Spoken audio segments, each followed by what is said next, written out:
నేను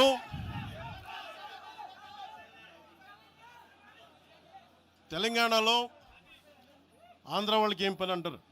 సంతోషం, కరెక్ట్. అది తెలంగాణలో ఆంధ్ర కాంట్రాక్టర్లు ఓకేనా? ఇక్కడ ఆంధ్రాలో తెలంగాణ కాంట్రాక్టర్లకి బాగానే పనిచేస్తున్నారు. అక్కడ తెలంగాణలో ఆంధ్ర కాంట్రాక్టర్లు బాగానే ఉన్నారు. ఎవరన్నా మీరు బేవకూఫులు చేస్తా ఉన్నారు? మీరు ఎవరిని బేవకూఫులు చేస్తారు? మీరు ప్రజలనేమో మీరు మభ్యపెట్టి, యువత మీరు ప్రజానికం, మీరు తెలంగాణ ప్రజలు ఇది గుర్తించాలి. ఇది వీళ్ళు బాగానే ఉన్నారు, వీళ్ళ అధికారాలు బాగానే ఉన్నాయి, వీళ్ళు బిజినెస్లు బాగానే ఉన్నాయి, వీళ్ళ కాంట్రాక్టులు బాగానే ఉన్నాయి. ఏదైనా మాట్లాడితే నాలాంటి వాడిని కూర్చోబెట్టి భయపడతా ఉంటారు. మీరు ఒక్కసారి చెప్పండి. మీరు నిజంగా వద్దు అనుకుంటే తెలంగాణలో అసెంబ్లీలో ఎవరైతే తిడుతున్నారో మీరు తీర్మానం పెట్టండి. పవన్ కళ్యాణ్ అనేవాడికి ఇక్కడ పర్మిషన్ లేదు, రాకూడదని పెట్టండి పర్మిషన్. సంతోషం. నాకు దాన్ని ఎలా పెడతారు నేను కూడా చూస్తాను. దాన్ని మేము 1200 మంది ఉద్యమకారులు ఎంతమంది చనిపోయారో నాకు తెలుసు. 12 సంవత్సరాలు 1200 మంది ఉద్యమకారులు పైగా చనిపోతే వాళ్ళ మీద గౌరవార్థం నేను ఎప్పుడు ఒక్క మాట మాట్లాడాలి తెలంగాణ, ఒక్క మాట. నాకు అంత ఇష్టం నాకు తెలంగాణ. కానీ మీరు కూర్చోబెట్టి నా ప్రేమను కనుక మీరు శంకిస్తే నేను ఇప్పుడు దాకా నిర్ణయించుకోలే. మీరు అంటున్నారు కాబట్టి చెప్తున్నా, తెలంగాణలో జనసేన ఉంటుంది, మేము పోటీ చేస్తాం. మేము ఇప్పుడు దాకా ఎప్పుడు అవసరమైతే తెలంగాణలో తిరుగుతాం. నేనే తిరుగుతా, మేమే తిరుగుతాం. ప్రతి సమస్య మీద మాట్లాడతాం, ప్రతి అన్యాయాన్ని ఎదుర్కొంటాం. ఏం మాట్లాడతారు మీరు? ఇది తెలంగాణ భారతదేశంలో అంతర్భాగం, మర్చిపోకండి. తెలంగాణ నా దేశం అంతర్భాగం. తెలంగాణ మీరు కూర్చోబెట్టి బెదిరించి రాకూడదు ఏంటో అవన్నీ భరిస్తాం. చాలా దశాబ్దం పైగా భరించాం. దీనికి చర్మాంకం పలుకుతాం మేము. తెలంగాణ ఎవరైతే వ్యతిరేకించారో వాళ్ళందరూ పదవుల్లో కూర్చున్నారు. ఈరోజు కూర్చోబెట్టి తెలంగాణను ఎవరైతే వ్యతిరేకించారో వాళ్ళు ఎమ్మెల్యేలు అయ్యారు. ఒక్క మాట మాట్లాడలా, కిక్కురు మనకుండా కూర్చున్న 12 సంవత్సరాలు. మా నాయకుల్ని పేరు పేరుని అడగండి, ఒక్కొక్కరిని అడగండి, ఇంటర్వ్యూలు తీసుకోండి. ఏ రోజునా సరే నేను వాళ్ళని ప్రోత్సహించని అడగండి. వాళ్ళు నన్ను వదలలేదు, నన్ను ఏం చేయమంటారు చెప్పండి. దండం పెట్టి చెప్పా, మీరు శుభ్రంగా వెళ్ళిపోయిన అంటే లేదు, మాకు నీ ఆశయాలు ఇష్టం, మాకు జనసేన భావజాలం ఇష్టం. ఉన్న మహేందర్ కానీ, రాజలింగం గారు కానీ, ఉన్న ప్రతి ఒక్కరు పేరు పేరున, శంకర్ కానీ పేరు పేరున ప్రతి తెలంగాణ జిల్లాలో ఉన్న నాయకులందరూ యువరాజ్యం నుంచి ఉండిపోయారు. వాళ్ళు పోలే. నేను చెప్పా, మీరు మిగతా పార్టీస్కి పోండి అంటే పోలా. దాసోజీ శ్రవణ్ ఎవరు పట్టుకున్నారు?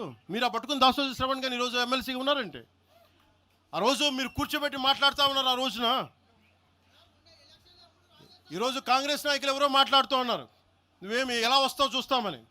ఇలాంటి ప్రగల్భాలే వైఎస్ రాజశేఖర రెడ్డి గారు ముఖ్యమంత్రిగా ఉన్నప్పుడు కాంగ్రెస్ యువజన కాంగ్రెస్ వాళ్ళు ఇలాగే మాట్లాడారు. ఆ రోజున తన్ని తగలేసాం ప్రతి ఒక్కడు వచ్చిన వాళ్ళు, గుర్తుపెట్టుకోకండి.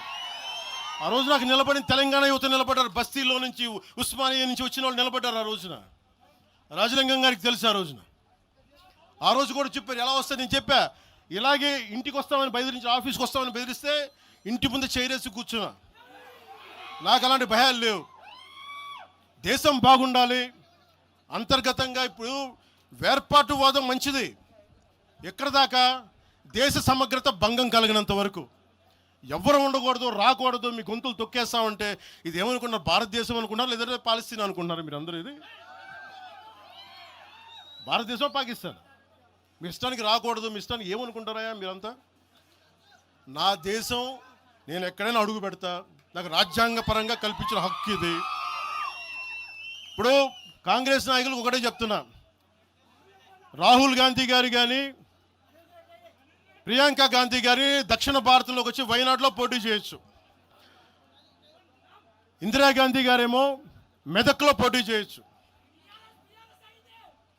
పివి నరసింహారావు గారిని ఎక్కడి నుంచి గెలిపించారు? తెలంగాణలో ఆయన ఓడగొడతారనే కదా ఆయన ఆ రోజున కొంచెం నంద్యాల పార్లమెంట్ నుంచి గెలిపించింది.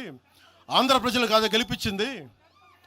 అప్పుడు ఆ రోజు తెలంగాణ నాయకుడిని చూసారా, మన నాయకుడిని చూసారా? ఆ రోజున ఏం బెదిరిస్తారా మీరందరూ కూర్చోబెట్టి? కాంగ్రెస్, మీరు చెప్పే వైసీపీ కాంగ్రెస్ నాయకులు, నేను దగ్గరుంటున్న మంగళగిరి దగ్గర ఇప్పటవలే గ్రామంలో కాంగ్రెస్ దిమ్మల్ని కూలిస్తే మీ కాంగ్రెస్ దిమ్మలకి నేను కూర్చోబెట్టి ఆ రోజు మాట్లాడింది, నేను తిరిగి దిమ్మల్ని కూర్చోబెట్టి నిలబెట్టింది మేము, మీ కాంగ్రెస్ దిమ్మల్ని మీరు కూర్చోబెట్టి మమ్మల్ని గురించి మాట్లాడతారా? అసలు కాంగ్రెస్ పార్టీ అనే దానికి ఒక పద్ధతి ఉందా? మీరు ప్రాంతీయవాదమా? కాంగ్రెస్ పార్టీ రాహుల్ గాంధీ కానీ, ఇంక్లూడింగ్ శ్రీమతి ప్రియాంక గాంధీ కానీ, I hope you would respond. I expect Mr. Rahul Gandhi and Ms. Priyanka Gandhi to respond on this. Your leaders, your so-called national party, you're behaving like, your Congress leaders are few Congress leaders, behaving like separatists. And Meeru, again you want to come into Andhra Pradesh and your Congress has to be there. You wanted to be there. What a contradiction. What a hypocrisy. Yemi hypocrisy meeku. ఎక్కడికి పోతాం? ఈ లెక్కలు అసలు భారతదేశంలో ఎవడైనా ప్రతి రాష్ట్రానికి వెళ్ళిన పాస్పోర్ట్లు తీసుకొని పోవాలా? ఎక్కడికి పోతున్నారు అందరూ కూర్చోబెట్టి? ఏం మాట్లాడతారంతా? మేధావులందరూ కూర్చొని పాసం యాదగిరి గారు ఉన్నారు. ఆయనంటే నాకు చాలా ఇష్టం, నాకు ఆయనంటే గౌరవం. ఆయనంటే ఇదే ఇంట్లో ఆయన కూర్చోబెట్టి ఒక 2-3 గంటలు మాట్లాడాను ఆయనతోటి, పాసం యాదగిరి గారితో. ఆయన వల్లే, ఆయన మాటల్లోనే వచ్చింది మాకు దామోదరం సంజీవయ్య గారి గురించి. దామోదరం సంజీవయ్య గారి గురించి మొదట దళిత ముఖ్యమంత్రి ఉమ్మడి ఆంధ్రప్రదేశ్, ఆయన గురించి మాట్లాడింది పాసం యాదగిరి గారి మాటల్లో మేము వస్తే దాని గురించి మాట్లాడాం. అలాంటి నేను గౌరవం చూపించే వ్యక్తి కూడా నన్ను తిడతా ఉంటే చాలా బాధ అనిపిస్తుంది. ఎటుపోతాం మేము? దేశం విడిచి పారిపోలేం కదా. నా నేల విడిచి ఈ నది, గోదావరి నది, కృష్ణా నది ఈ నేలను విడిచి పారిపోద్దా? పవన్ కళ్యాణ్ ఈ నేల విడిచి పారిపోతాడా? ఎక్కడికి పారిపోతాం మేము? ఎక్కడికి పారిపోం. ప్రజల మధ్య వైషమ్యాలు పెట్టకండి. తప్పు చేసిన నాయకులను చీల్చి చెండాడిన సంతోషం నేను కూడా మీతో గొంతు కలుగుతా. అంతేగాని కూర్చోబెట్టి కష్టపడి ఉద్యోగం కోసం, ఉపాధి కోసం వచ్చిన వాళ్ళకి దయచేసి భయపెట్టకండి. మేము ట్యాక్సులు కడతాం, దేశాన్ని ప్రేమిస్తాం, సమాజానికి అవసరం అయితే మేము నిలబడతాం, ఎక్కడికి పారిపోలా. అలాంటిది కూర్చోబెట్టి బెదిరిస్తూ ఉంటే ఎంతకాలం బెదురుతాం? మీరు భయపెట్టే కొద్దీ గుండె గట్టి పడద్దు తప్ప భయపడదు, గుర్తుపెట్టుకోండి.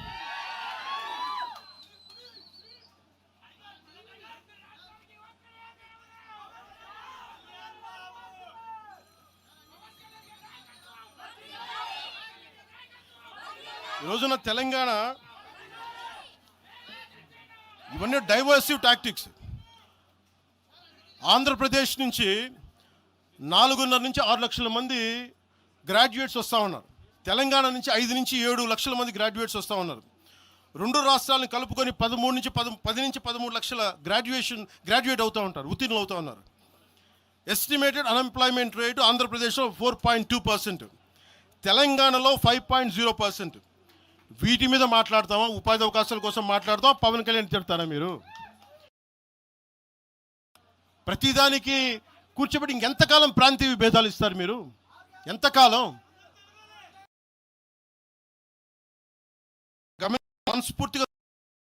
మనస్ఫూర్తిగా 6 గ్యారంటీలు, 6 సీట్లు మీరు మాట్లాడండి. తెలంగాణ యుద్ధం మీరు మాట్లాడండి, మీరు నిలబడండి, మీరు మాట్లాడండి. జనసేన పార్టీ 7 సిద్ధాంతాలు పుస్తకాల్లో చదివి వీటన్నిటికంటే కూడా తెలంగాణ నేల నేర్పించిన విలువలు ఇవి. వీటి కోసం మేము నిలబడే ఉన్నాం. ఇవేదో పుస్తకాల్లో రూపొందించిన సిద్ధాంతాలు కావి. తెలంగాణలో మేము చూసిన సామాజిక వాస్తవాల నుంచి పుట్టిన సిద్ధాంతాలు ఇవి.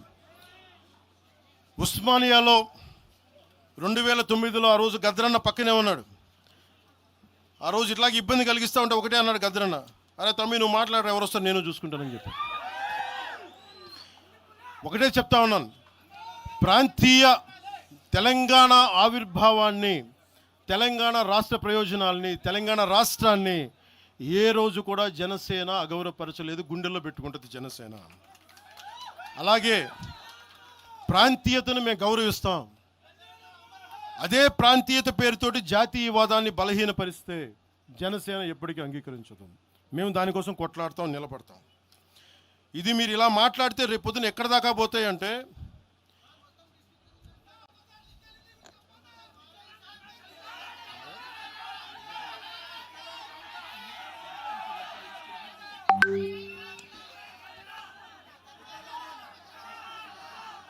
తెలంగాణ అంతా తిరగాలనా?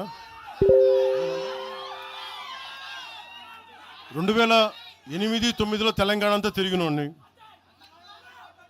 మీరు నన్ను రమ్మని చెప్పండి, ఎందుకు నన్ను నేనే చెప్తాను. కాకపోతే నేను వస్తే నాకు భయాలు లేవు. గొడవలు పెట్టడానికైతే నేను రాను, సమస్యలు పోరాటానికి అయితే నేను వస్తాను. మీరు చెప్పండి ఎక్కడికి రమ్మంటారో అక్కడికి వస్తాను నేను. మీరు ఈ రోజున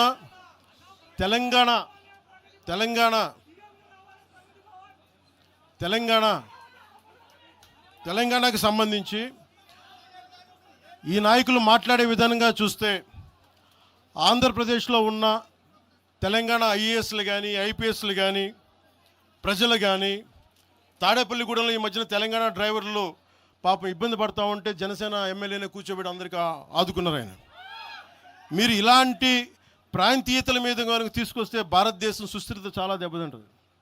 ప్రతిసారి మీరు ప్రాంతీయతలు తీసుకొని వీళ్ళు ఆంధ్ర వాళ్ళు, వీళ్ళు తెలంగాణ వాళ్ళు, వీళ్ళు మరాఠా వాళ్ళు, వీళ్ళు కూర్చోబెట్టి తమిళ్లో అంటే భారతదేశం అంతరంగిక భద్రత దెబ్బతింటుంది.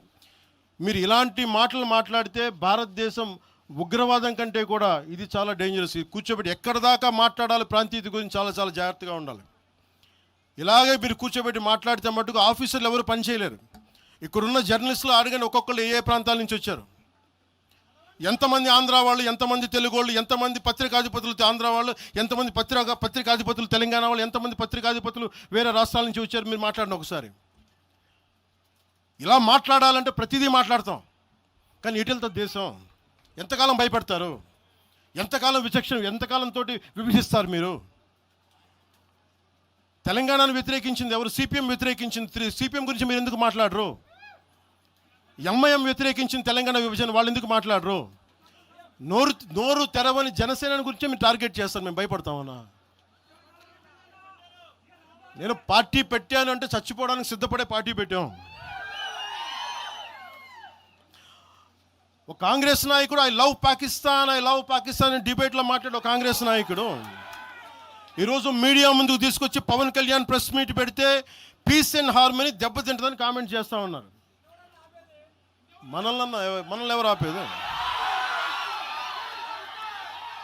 అంటే వీళ్ళందరికీ ఐ లవ్ పాకిస్తాన్ అంటే వీళ్ళకి అసలు లోపటి నుంచి మొత్తం కదులుతూ ఉంటాయి అందరికీ. అంటే ప్రెస్ మీట్ పెడితే పీస్ అండ్ హార్మనీ, మీరు ఐ లవ్ పాకిస్తాన్ అంటే it's okay. When I want do press addressing, then it's an issue for you, law and order issue. అది పెహల్గామ్లో ఇంతమంది ఉగ్రవాదులు చంపేస్తే ఈ సోకాల్ కాంగ్రెస్ నాయకుడు ఎందుకయ్యా మాట్లాడలా? ఎందుకు మీరు నోరు మెదపలా? ఇప్పుడు కూర్చోబెట్టి మీకు ఐ లవ్ పాకిస్తాన్ వస్తుందా? మీకు ఆంధ్రాని ద్వేషించండి, ఆంధ్రావాణి ద్వేషించండి, జనసేనని ద్వేషించండి, అక్కడెక్కడో దూరంగా బాంబులు పెట్టి పాకిస్తాన్ మటుకు మీరు ప్రేమించండి. అది కాంగ్రెస్ నాయకులు చేసేదా? ఎక్కడ మాట్లాడతారు? ఎక్కడ ఆపుతారు? ఇది విభజన స్టార్ట్ అయితే ఒకసారి మెంటల్గా స్టార్ట్ అయితే ఎక్కడ ఆగుద్ది? ఇది ఎట్టుపోద్ది? తిరిగి గడీల పాలన పట్టుకొస్తారా మళ్ళీ మీరు? తిరిగి దొర మీ కాలు మొక్తాను దొర అని చెప్పాలా? మళ్ళీ అలాంటి పాలన పట్టుకొస్తారా మీరు? ఒక్కసారి ఇక్కడ ఆంధ్ర పవన్ కళ్యాణ్ ఇవన్నీ జనసేనని కాదు, ఒకసారి భయపెట్టడం నాలాంటి వాడినే భయపెడితే, నాలాంటి తోటలోకి వస్తే ప్రతి ఒక్కరి ఇంటి లోపలికి దూరుతారు. ఇది అందుకు ఆపుతున్నా నేను, అందుకు ఆపుతున్నా. నా మీద దాడి చేస్తే నాకు భయాలు లేవు, కానీ పవన్ కళ్యాణ్ అనేవాడిని చూపించి ఇదే రాజశేఖర రెడ్డి గారు, ఇలాగే రెచ్చగొట్టారు. నేను పాలిటిక్స్కి వచ్చేవాడిని కాదు. నేను ఇదే వైఎస్ రాజశేఖర రెడ్డి గారు 2005లోనో 2006లోనో బాలు సినిమా అయిపోయిన తర్వాత నాకు అపెండిక్స్ ఆపరేషన్ జరుగుతూ ఉంటే ఓ హాస్పిటల్ అపెండిక్స్ ఆపరేషన్ నేను కూర్చొని ఉంటే ఒక ఉన్నతాధికారి వచ్చాడు, ఒక పోలీస్ అధికారి నా కాడికి, ఉమ్మడి ఆంధ్రప్రదేశ్లో సంబంధించిన ఒక పోలీస్ అధికారి. అప్పుడు చెప్పాడు, మీరు పాలిటిక్స్కి వస్తారా అంటే నేను ఎందుకు వస్తాను సార్ అన్న. మీ అన్నగారు వస్తారంటే లేదు సార్ నాకు తెలియదు అన్న. లేదు మీ మీద బద్నాం చేయడానికి ప్రయత్నం చేస్తున్నారు, మిమ్మల్ని మీ మీద ఏమో అటాకులు చేస్తారు. ఏం అటాక్ చేస్తారు? మీ మీద కేసులు పెడతారు, దేనికన్నా? ఒకవేళ మీరు రాజకీయాల్లోకి వస్తారేమో. అప్పుడు దాకా నేను నేను నమ్మలేదు. నేను అందరిలాగే సగటు మన మల్లికార్జున్ లాగా, చుంచుపేటలో మల్లికార్జునలాగా నేను అమాయకుని నమ్మా అలాంటి ఎందుకు చేస్తారని. కానీ 2 సంవత్సరాల తర్వాత చాలా పకడ్బందీగా ఆ అధికారి ఏం చెప్పాడు అదే చేశారు.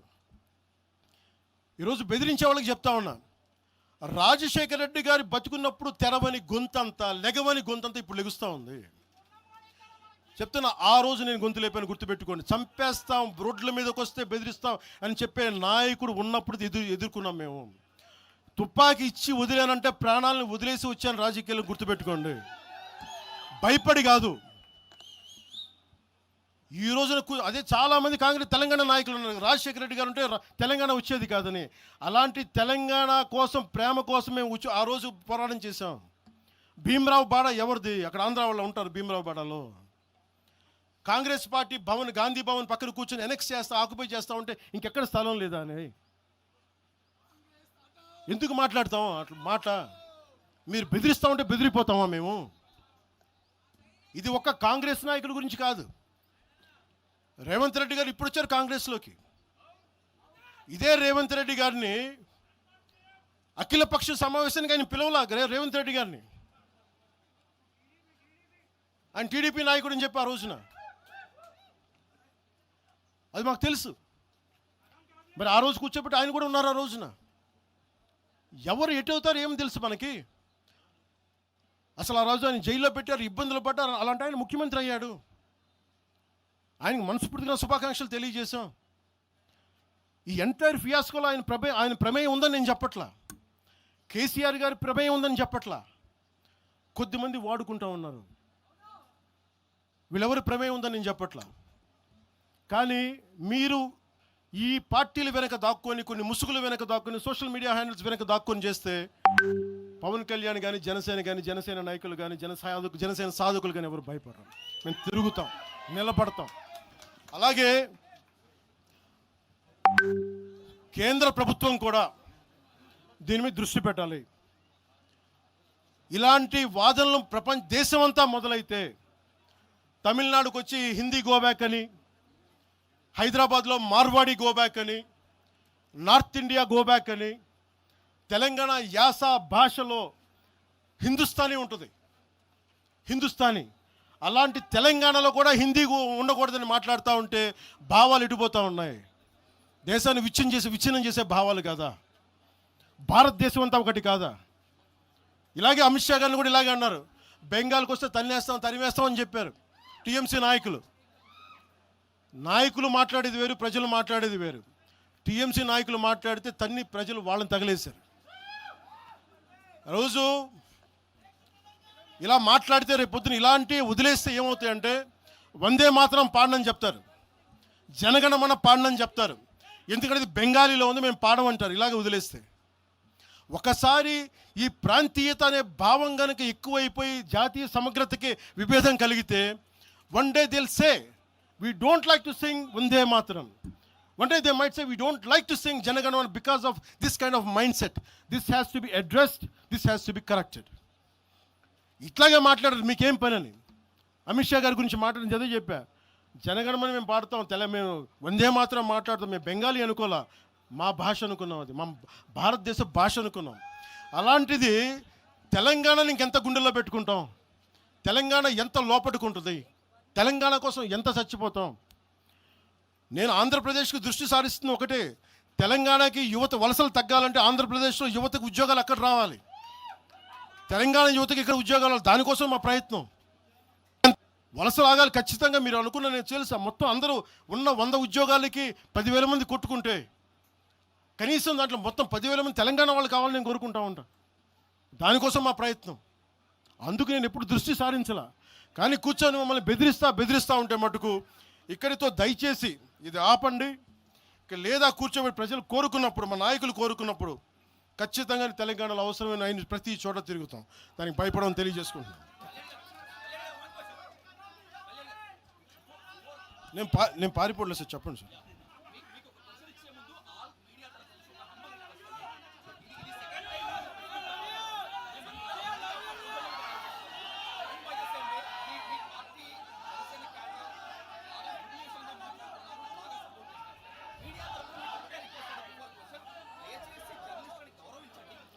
నేను ఇప్పుడే తెలియజేస్తాను. నేను ఒకవేళ అలాంటి తప్పు జరుగుంటే జనసేన తరపు నుంచి ఓకే, నేను ఇప్పుడే తెలియజేస్తున్నాను. జనసేన తరపు నుంచి అలాంటి తప్పు ఉంటే క్షమాపణ నేను చెప్తాను.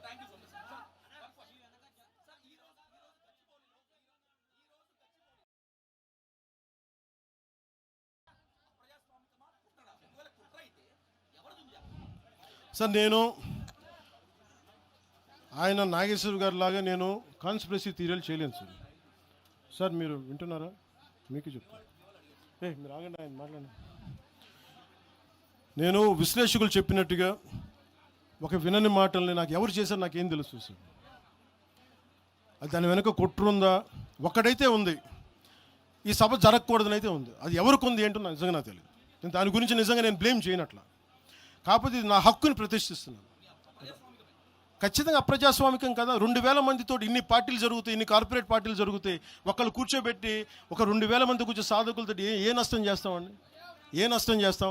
ఆ రోజు 30 కోట్లు ఇచ్చినప్పుడు మనకి కొండగొట్ట ఆంజనేయ స్వామికి ఆ రోజు అసలు అలా విభజించే ఆలోచన ఉంటే అవన్నీ చేస్తామా?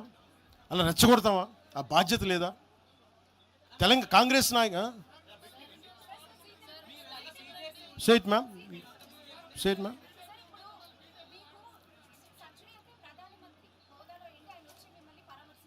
ఎవరమ్మా?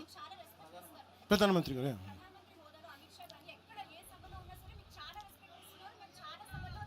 షూర్.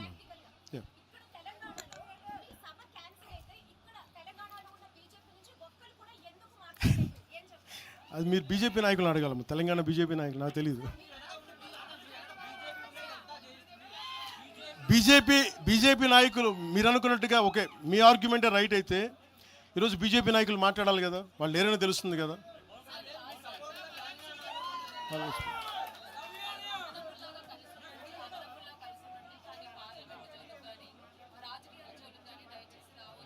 ఎవరంటారు?